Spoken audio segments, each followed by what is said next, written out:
So we're going to touch on a topic here that's a little ahead of schedule.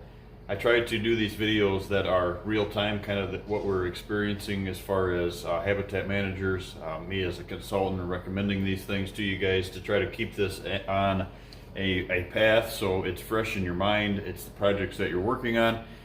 And this situation here is one that I feel pretty strongly on, so I'm going to kind of bring this ahead of you. We're here in this region, obviously the the upper Midwest, the North and Northeast.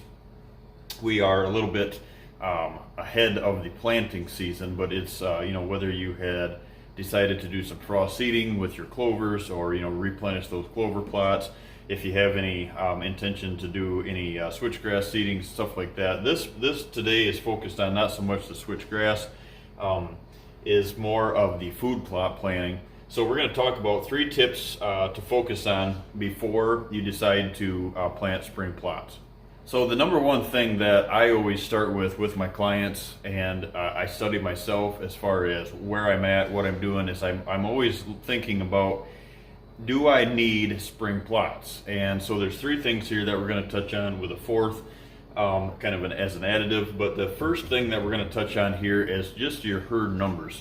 Herd numbers to me really defines the purpose of having a fall or a spring plot now versus a fall plot. Now, herd health numbers, herd numbers, all kind of goes together. The herd number focus that I speak of here in this topic is just knowing your area as far as where you're, are you in a region that has ag? Are you in not only your region, but are you in a, your surrounding areas around your farm? Is there any ag that's going to influence the outcome of herd health throughout the summer months? If that's the case, your spring food plots are not going to make or break your herd in that area. What they will do is they will break your food plots and your bank, your hard-earned money, because you cannot compete with that, the alfalfa. Now, if it's all corn and it's not going to be any beans, soybeans in the area, then maybe there's something to be said for the herd health side of it, that they don't have to travel as far. But the thing to keep in mind is, guys, when we are on small parcels, you are very susceptible to not being able to compete with tonnage, and they're going to destroy your food plots. Now, the question I get sometimes is, yes, we're planting spring food plots because we like to turkey hunt, and but that usually comes in clovers, and as we've talked before, clovers are very expensive. And to me, that clover is that perennial for a reason. It's there to not only build soil health, but also to really give a healthy byproduct to the herd in over that 4, 5, 6 year period. And to just plant it just to till it under, you're not getting the soil. You're not doing the soil any favors. You're definitely not doing your pocketbook any favors by doing that. So I really encourage folks to look at the number 1, your herd numbers. Are you going to get overbrowsed? Are they going to eat you out of house and home if the surrounding area doesn't have the the ag to support that? Or on the other side of it, does your community have the ag requirements that the deer are going to go elsewhere, and they have the intake and to reach their health standard, and you're better off letting them go out over 20, 30, 40 acres of the farmers? Not that you want the deer all to go to your neighbors to eat them out of house and home either, but they have a large volume that you just can't compete with on small parcels. I would highly recommend you to take a look at that and just know the difference of what you're actually doing. Just because you're planting spring food plots doesn't mean that you're helping the herd. The herd has to be in an area where this goes back to this kind of fits into all these, but I'll say this kind of the statement that I've always used is, your food plots are only as good as the browse that back them. And that's kind of a slogan that I made, and that I really feel true to, is because, as we talked about before, guys, your fall food plots, or your spring food plots in general, I guess as well, your plots in general, is you can have 30-inch brassicas, you can have the best clover plots in the area, in your community, But if you don't have the browse to back them in your bedding areas, you don't have the holding power to hold those deer where you want to keep them. And the next, what you're going to create then is you get traveling, your does that you're trying to place on those food sources are traveling to and from different areas, different bedding areas, and you're not really controlling that, encompassing that, that daylight movement that we're trying to focus on, putting those does in certain areas so we can allow the bucks to get closer. So that all reflects to your herd numbers. Herd numbers in like the northern Michigan, northern Wisconsin, northern Minnesota, northern New York, northern PA. Those areas where we're dealing with lower deer numbers to begin with. Your density overall of deer numbers is low.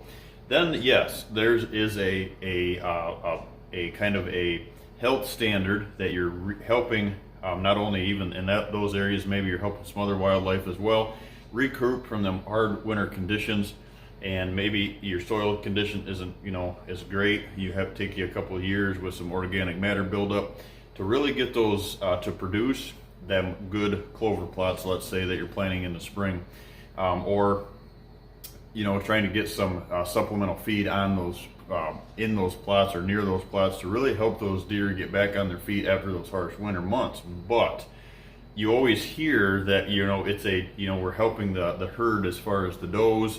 They're dropping fawns and they need all that help to produce the milk and the bucks growing antlers. The truth to that is you have to pick that apart. And I'm a big, like I've talked to in past videos, I'm a big regional guy. What works in one area isn't the gospel for everybody. So you really have to look into where you're at, how many deer total that you're doing, and then that kind of leads into number 2 here. Number 2 is that regional influence that we talk about.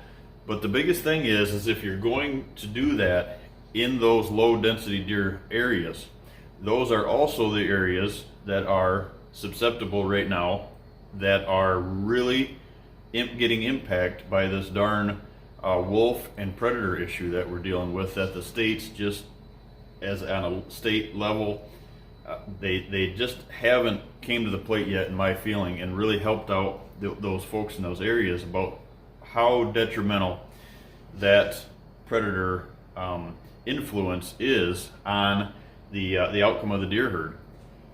The state of Michigan, you hear this all the time. Is it an insurance issue? Whatever the case is, to make sure the deer numbers are lower. I really believe that. Anywhere that you intentionally introduce mountain lions and wolves into an area, to me, you're not a state focused on the health of the deer herd. So that's my outtake on it.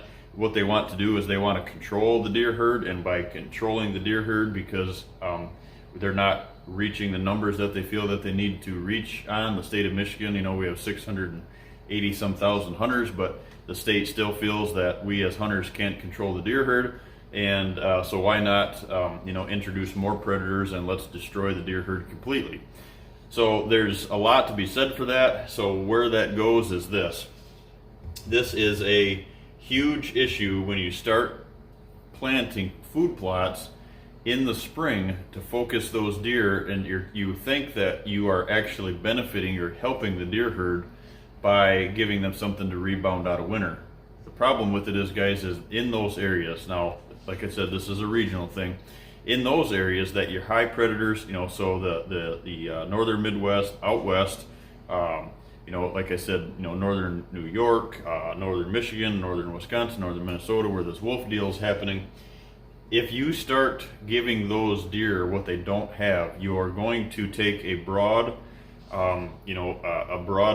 circle, an area where they may be coming out of their winter yard areas that they yard up in our regions, and you're focusing their attention back on smaller clover areas. Let's say UP of Michigan's a perfect example. And you start focusing in those areas in tighter, those core areas, and you start having those doe drop in those fawning grounds. That is, you're setting the herd up for disaster, because you need to let them have that natural food source elsewhere, so we're not all putting them there. So it's not easy pickings for lack of better terms, it's not easy pickings for the wolves or the predators.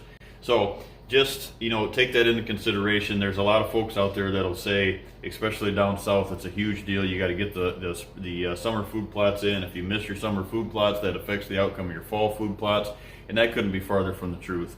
There's a lot of folks that I visit, on a yearly basis. So on an average, I'm going to probably tell you that there's probably 20%, maybe less than that of clients that I recommend. Over like this year, 65 clients I think I've got total right now.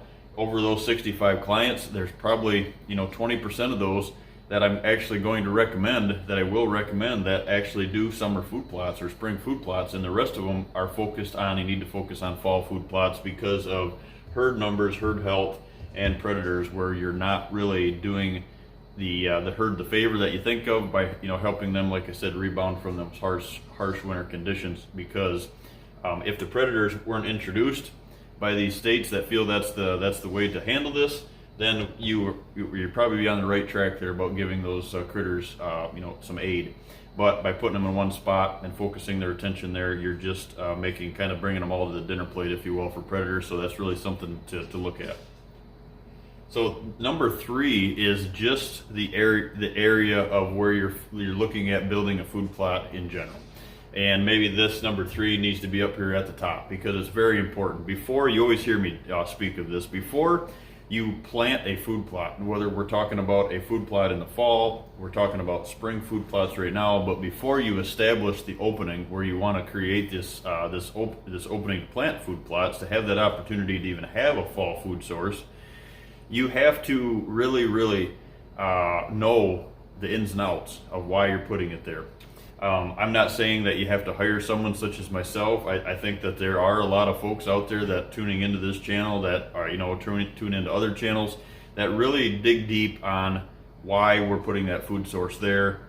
But I think there's still a missing link of I really encourage you to really focus maybe on this video, some of my past videos, to really study the design or the layout of your property. There's a lot to be said for 30-inch brassicas, great spring food plots, clover plots that are a foot deep. I've seen it all. I've seen some beautiful food plots on some folks' properties around the country that had nothing to do with me. That took my experience or my recommendations, or have kind of learned themselves. The school of hard knocks, if you will, and got their plots and their properties shining with food plots, but they're in the wrong spot. And it's influencing the outcome of the success on their property because they can't get around them. That leads into hunting on food plots, having the box blinds, the tree stands directly on the food sources. So you can have, I really encourage you to really focus on the power of what a food plot really is and what you're doing by placing them in those areas. You can make a property by planting whether it's spring food plots or fall food plots. But it all goes back to the number one overlooked habitat improvement on a private parcel is the design, is the layout of the design to begin with. And that focuses around food, where those food sources are, where you're going to put those does. Can you get in? Can you get out around them? And if that is a no, then it doesn't matter how great your summer food plots, your spring food plots, your fall food plots look, because it's all for none at that point. You're destroying the entire property if you can't get in and out of them and treat those areas as you do. A lot of folks do. They're sanctuaries, but they don't look at their food plots as sanctuaries. So that's one of the biggest things that I try to teach, is to really go the extra mile, to really focus in on where that's at, why you're putting it there. Don't plant it there unless you can either build switchgrass pockets if there's no trees around there, or if you can't take the trees themselves and do some hinge cutting and place those deer directly on the edge of that on that food source. Don't plant that food plot there unless you can. You 100% guarantee yourself you can place those does there and build that quality bedding area that those does need. And the fourth one, kind of an additive, but the fourth one here is going to just kind of elaborate on something that we touched on here in number 3. It's all focuses around extending food plots this time of the year. Last year during the hunting season, a lot of folks thought that they need more food, so they started expanding their food plots. Or, And what happens with that is you have to keep in mind your stand and your blind locations adjacent to those food sources, or where they're at in conjunction with the food sources. Because the worst thing that you can possibly do is extend food plots just to gain tonnage, and it gets too close to your stand locations. The sad thing of it is, it doesn't matter. It's usually not getting too close to the stand locations, because the stand locations are already on the food sources. So I see that. I'm seeing that change. I'm seeing that in a lot of the viewers and a lot of the hunters out there. I think, as a consultant myself, when I see that they're not doing that, I really try to give a pat on the back to the folks that I deal with, because I think that's a huge pinnacle, a huge turning point that a lot of folks yet in the country aren't doing. And if you are, I always tell folks, if you don't hunt over those food sources, you might be the only one in your community or your area that's not doing that.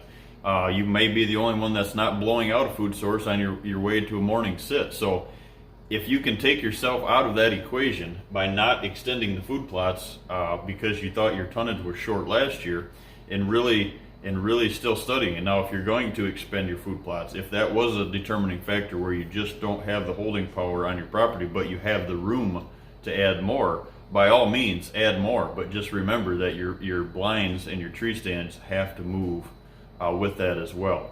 So really focus on that, guys. The predator thing to me is one of the biggest things that ties into herd. Region is one of the things to really focus on. Like we said, the predators and the weather. If you're in them snow belt areas, you get a lot of snow versus an area that doesn't get a lot of snow. Really focus on that. And then your area as far as where you're planning on the farm, and can you get in and can you get out, can you get around it. Don't expand the plots. Don't go in this year just because you want to plant a clover plot and you need to get something in the ground.